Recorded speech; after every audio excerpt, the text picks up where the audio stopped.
पहला प्रश्न है वर्ण का अर्थ है। ऑप्शन दिए हुए, पहला ऑप्शन दे रखा है पद, दूसरा है अक्षर, तीसरा है शब्द, चौथा ऑप्शन दे रखा है वाक्य। इसका जो सही आंसर है वो है ऑप्शन नंबर 2 यानी कि अक्षर। अगला प्रश्न है अयादि संधि का सूत्र है। ऑप्शन दिए हुए, पहला ऑप्शन दे रखा है इको एड़ची, दूसरा देखा है यचो अय वायवाह, तीसरा दे रखा है अकाशवर्णी दीर्घा और चौथा ऑप्शन दे रखा है वृद्धि रेची। इसका जो सही आंसर है वो है ऑप्शन नंबर 2 यानी कि यचो या वायवाह, ये सही आंसर है इसका। अगला प्रश्न है गुरुवे में विभक्ति है। प्रश्न है गुरुवे में विभक्ति है। ऑप्शन दिए हुए हैं, पहला ऑप्शन दे रखा है तृतीया, दूसरा है चतुर्थी और तीसरा है पंचमी, चौथा ऑप्शन दे रखा है सप्तमी। इसका जो सही आंसर है वो है ऑप्शन नंबर 2 यानी कि चतुर्थी विभक्ति। अगला प्रश्न है संस्कृत में कारक होते हैं। ऑप्शन दिए हुए, पहला ऑप्शन दे रखा है 4, दूसरा है 3, तीसरा ऑप्शन दे रखा है 10, चौथा ऑप्शन दे रखा है 6। तो इसका जो सही आंसर है वो है ऑप्शन नंबर 4 यानी कि 6 कारक होते हैं। अगला प्रश्न है कौन उपसर्ग नहीं है। ऑप्शन दिए हुए, पहला ऑप्शन दे रखा है प्र, दूसरा है शम, तीसरा दे रखा है अनु और चौथा ऑप्शन दे रखा है त्वा। तो इसका जो सही आंसर है वो है ऑप्शन नंबर 4 यानी कि त्वा नहीं है। अगला प्रश्न है अध्यारोपा में उपसर्ग है। ऑप्शन दिए हुए, पहला ऑप्शन दे रखा है अ, दूसरा है अध, तीसरा दे रखा है अधि, चौथा ऑप्शन दे रखा है अध्य। इसका जो सही आंसर है वो है ऑप्शन नंबर 3 यानी कि अधि। अगला प्रश्न है सम उपसर्ग वाला शब्द है। पहला ऑप्शन दे रखा है संगति, दूसरा है संस्कृति, तीसरा दे रखा है संधान, चौथा ऑप्शन दे रखा है सभी। तो इसका जो सही आंसर है वो है ऑप्शन नंबर 4 यानी कि सभी। कहीं पर अगर संहार लिखा होता है तो वो भी, उसमें भी सम उपसर्ग होगा। अगला प्रश्न है मोहना कर्णेन बधिरा हस्ति में विभक्ति है। प्रश्न का जो ऑप्शन दिया हुआ, पहला ऑप्शन दे रखा है चतुर्थी विभक्ति, दूसरा है तृतीया और तीसरा दे रखा है पंचमी और चौथा ऑप्शन दे रखा है षष्ठी।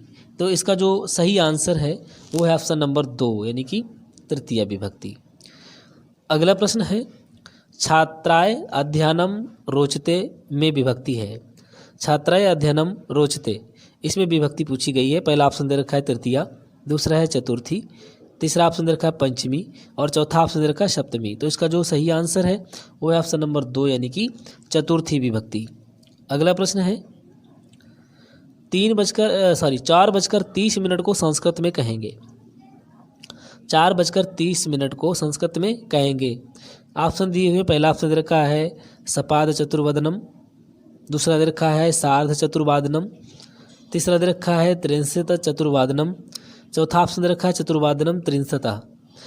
तो इसका जो सही आंसर है वो है ऑप्शन नंबर 2 यानी कि सार्ध चतुर्वादनम। अगला प्रश्न है सत्यमेव जयते लिया गया है। ऑप्शन दिए हुए, पहला ऑप्शन दे रखा है ईशोपनिषद, दूसरा है कठोपनिषद, तीसरा है प्रश्नोपनिषद, चौथा ऑप्शन दे रखा है मुंडकोपनिषद।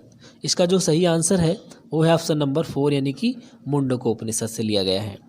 अगला प्रश्न है यम तथा नचिकेता संवाद का वर्णन है, किस में वर्णन मिलता है ये पूछा गया है यहाँ पर।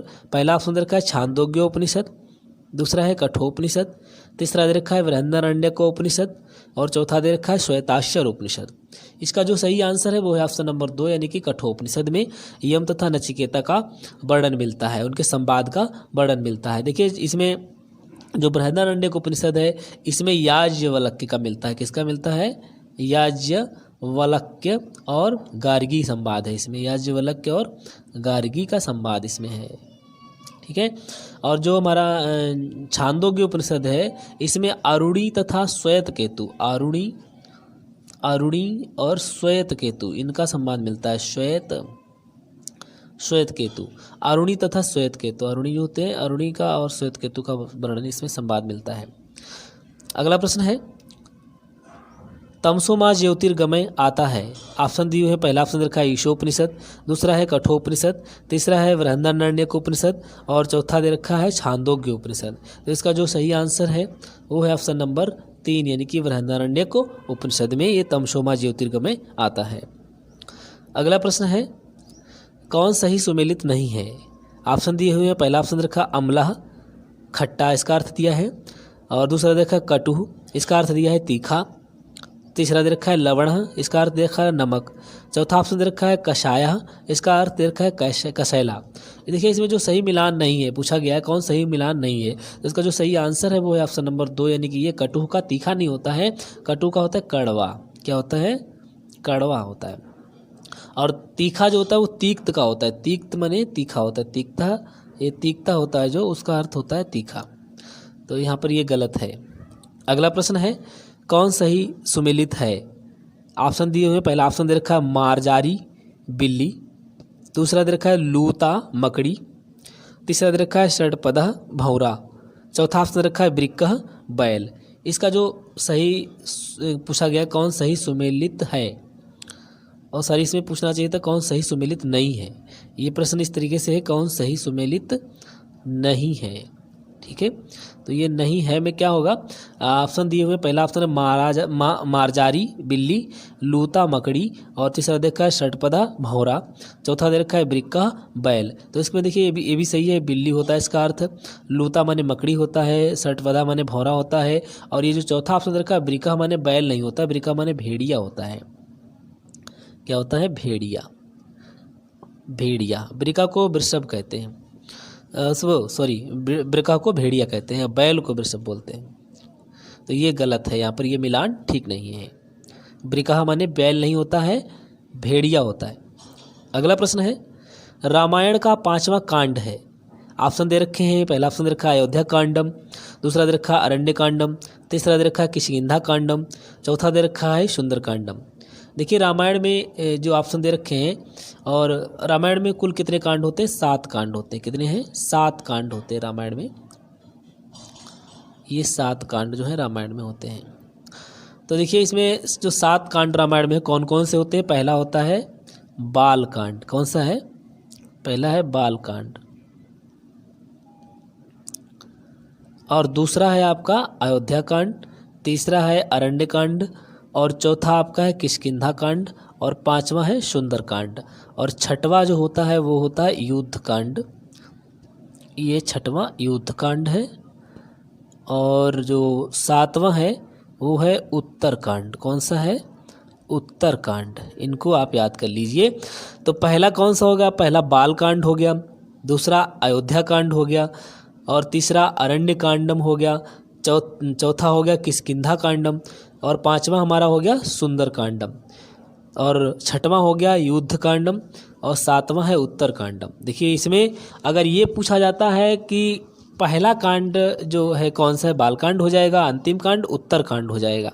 अगर ये पूछा जाता है कौन कांड बाद के हैं, कौन कांड जो है अंतिम है, तो इसमें आपके 2 कांड आएंगे, एक तो बाल कांड और उत्तर कांड। ये दोनों जो प्रक्षिप्त हैं ये बाद में मिलाए गए हैं। कौन कौन से? बाल कांड और उत्तर कांड। ये दोनों, यानी कि ये वाला जो पहला वाला कांड है हमारा बाल कांड, ये वाला, और उत्तर कांड ये बाद के हैं। पहला ये बाद में जोड़े गए हैं। तो इसमें ये बाद में जुड़ने वाले कांड कौन से हैं? बाल कांड और उत्तर कांड, यानी पहला और 7वां कांड जो है वो बाद के हैं, प्रक्षिप्त इनको माना जाता है। और इसमें सबसे छोटा कांड जो है वो किष्किंधा कांड है। अगला प्रश्न है गुरुतरम विलोम पद है।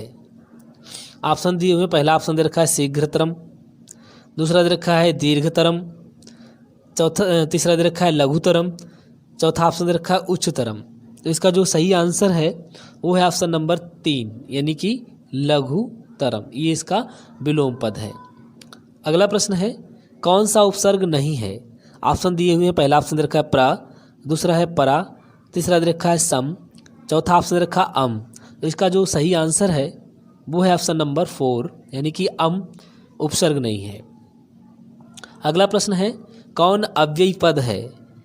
ऑप्शन दिए हुए, पहला दे रखा है सदा, दूसरा है सर्वत्र, तीसरा है तत्र, चौथा ऑप्शन दे रखा है सभी। तो इसका जो सही आंसर है वो है ऑप्शन नंबर 4, यानी कि सभी। अगला प्रश्न है स्पर्श व्यंजन है। ऑप्शन दिए हुए, पहला ऑप्शन दे रखा है का से ज्या तक, दूसरा है का से ना तक, तीसरा दे रखा है का से माँ तक, चौथा ऑप्शन दे रखा है का से ज्या तक। तो देखिए इसका जो सही आंसर है इसमें ज्या सॉरी ये चौथे में रिपीट हो गया है पहला वाला। इसका जो सही आंसर है वो है ऑप्शन नंबर 3 यानी कि का से माँ तक जो होते हैं स्पर्श व्यंजन बोले जाते हैं। अगला प्रश्न है स्वरों को कहते हैं। ऑप्शन दिए हुए पहला ऑप्शन दे रखा है यानी संस्कृत में स्वरों को कहते हैं क्या कहते हैं। देखिए पहला दे रखा है हल, दूसरा है अच और तीसरा दे रखा है अक, चौथा दे रखा है यश। तो इसका जो सही आंसर है वो है ऑप्शन नंबर 2 यानी कि अच। अगला प्रश्न है व्यंजन के कुल कितने भेद हैं। ऑप्शन दिए हुए पहला ऑप्शन दे रखा है 2, दूसरा है 4, तीसरा है 3 और चौथा ऑप्शन दे रखा है 5। इसका जो सही आंसर है वो है ऑप्शन नंबर 2 यानी कि 4। अगला प्रश्न है यथाशक्ति में कौन सा समास है। ऑप्शन दिए हुए पहला ऑप्शन दे रखा है तत्पुरुष, दूसरा है अव्ययी भाव, तीसरा है बहुब्रीहि और चौथा ऑप्शन दे रखा है द्वंद्व। इसका जो सही आंसर है वो है ऑप्शन नंबर 2 यानी कि अव्ययी भाव। अगला प्रश्न है विधिय पद का अनेकार्थक शब्द है। ऑप्शन दिए हुए पहला ऑप्शन दे रखा है विधान, दूसरा है भाग्य, तीसरा है ब्रह्मा, चौथा ऑप्शन दे रखा है उपयुक्त सभी। इसका जो सही आंसर है वो है ऑप्शन नंबर 4 यानी कि उपयुक्त सभी। अगला प्रश्न है पीताम्बर पद में समास होगा। ऑप्शन दिए हुए पहला ऑप्शन दे रखा है बहुब्रीहि, दूसरा है कर्मधार्य, तीसरा दे रखा है तत्पुरुष, चौथा ऑप्शन दे रखा है अव्ययी भाव। इसका जो सही आंसर है वो है ऑप्शन नंबर 2 यानी कि बहुब्रीहि। अगला प्रश्न है अनुस्वार का उच्चारण स्थान है। ऑप्शन दे रखे हैं पहले ऑप्शन दे रखा है तालु, दूसरा है कंठ, तीसरा है मूर्धा, चौथा ऑप्शन दे रखा है नासिका। इसका जो सही आंसर है वो ऑप्शन नंबर 4 यानी कि नासिका है। अगला प्रश्न है कृतज्ञ का विलोम पद है। अब ऑप्शन दिए हुए पहला ऑप्शन दे रखा है कृपाणः, दूसरा है कुकृत्यः, तीसरा दे रखा है क्रूरः और चौथा ऑप्शन दे रखा है कृतघ्न। इसका जो सही आंसर है वो है ऑप्शन नंबर 4 यानी कि कृतघ्न। ये विलोम पूछा गया है कृतज्ञ का। अगला प्रश्न है 101 को संस्कृत में लिखेंगे।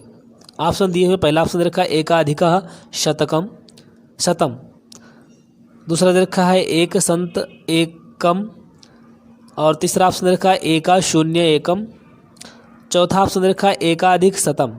तो इसका जो सही आंसर है वो है ऑप्शन नंबर 4 यानी कि एकाधिक शतम। अगला प्रश्न है भिन्न अव्ययी पद चुनिए। ऑप्शन दिए हुए पहला दे रखा है इदानीम, दूसरा है संप्रति, तीसरा है अधुना और चौथा ऑप्शन दे रखा है कदा। तो इसका जो सही आंसर है वो है ऑप्शन नंबर 4 यानी कि कदा। अगला प्रश्न है विसर्ग का उच्चारण स्थान है। ऑप्शन दिए हुए पहला ऑप्शन दे रखा है तालु, दूसरा है कंठ, तीसरा दे रखा है मूर्धा और चौथा ऑप्शन दे रखा है दंत। तो इसका जो सही आंसर है वो है ऑप्शन नंबर 2 यानी कि कंठ। धन्यवाद। अगर हमारा वीडियो आपको पसंद आया तो लाइक ज़रूर करें और हमारे चैनल को सब्सक्राइब कर लें जिससे अगले वीडियो भी आपको प्राप्त हो सकें। धन्यवाद।